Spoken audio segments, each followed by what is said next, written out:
చేస్తున్నావు? నేను మార్నింగ్ వస్తానని చెప్పాను కదా. I'll come for sure. Now you hang up. Bye. Phone పెట్టే.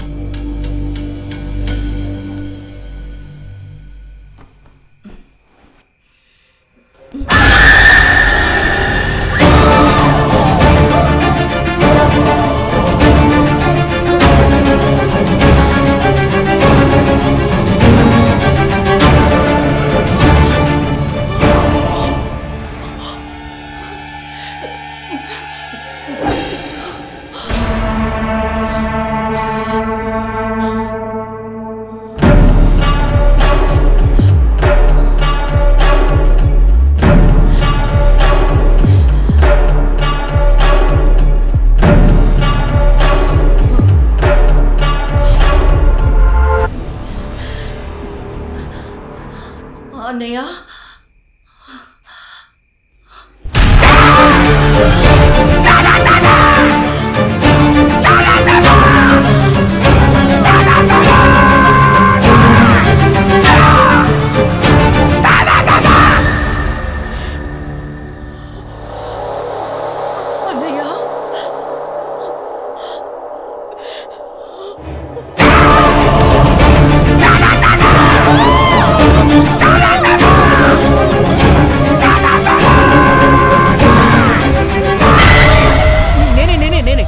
ఏంటమ్మా, ఏమైంది?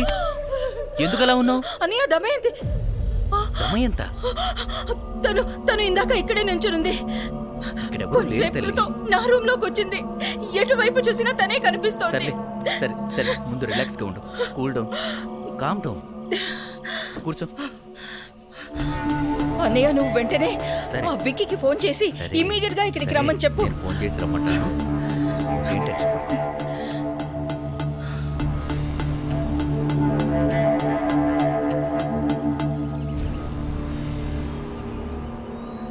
దివ్య దెయ్యం లేదని చెప్పి వెళ్ళిపోయింది. కానీ రాత్రంతా ఎటు చూసినా దమయంతే కనిపించింది. నువ్వెందుకంత డల్లుగా ఉన్నావు? నువ్వు చెప్పిందంతా రాత్రి నాకు జరిగింది. విక్కీ, నేను చాలా బోల్డ్. దేన్నైనా ఈజీగా ఫేస్ చేయగలను. కానీ దేన్నెలా హ్యాండిల్ చేయాలో అస్సలు తెలియట్లేదు. Mallika, look Vicky, let's get straight to the point. నీకు 2 లక్షలు జీతం ఇప్పించి కారు, బంగ్లా, అన్ని వస్తువులు ఏర్పాటు చేస్తాను. నెలకి 2 లక్షల జీతం. చెప్పు. విక్కీ, దివ్యాని చంపేసే. తోడబుట్టిన చెల్లెల్ని చంపమంటున్నానని ఆలోచిస్తున్నావా? దాని టార్గెట్ మేమిద్దరు మాత్రమే కాదు, నువ్వు కూడా. తెలివిగా ఆలోచించి నిర్ణయం తీసుకో. ఆ నిర్ణయం ఏంటో ఈ రోజే నువ్వు తీసుకుని తీరాలి.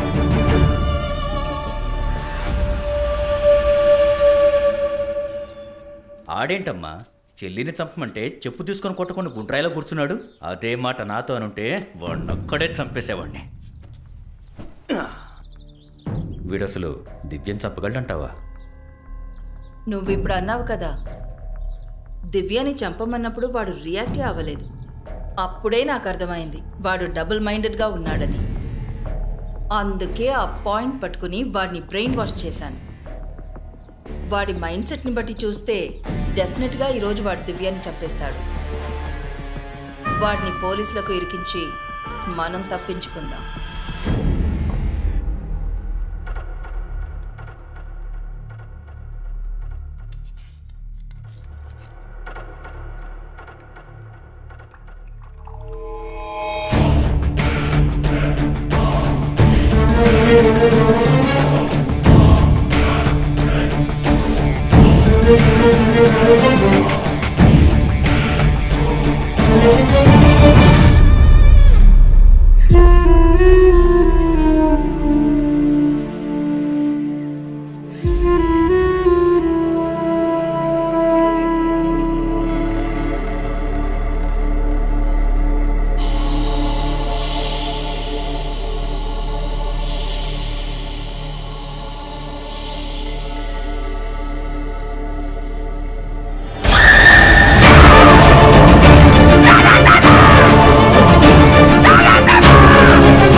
వెనక నుంచున్నప్పుడే నేను ఊహించాను నువ్విలా ఏదో ఒకటి చేస్తావని.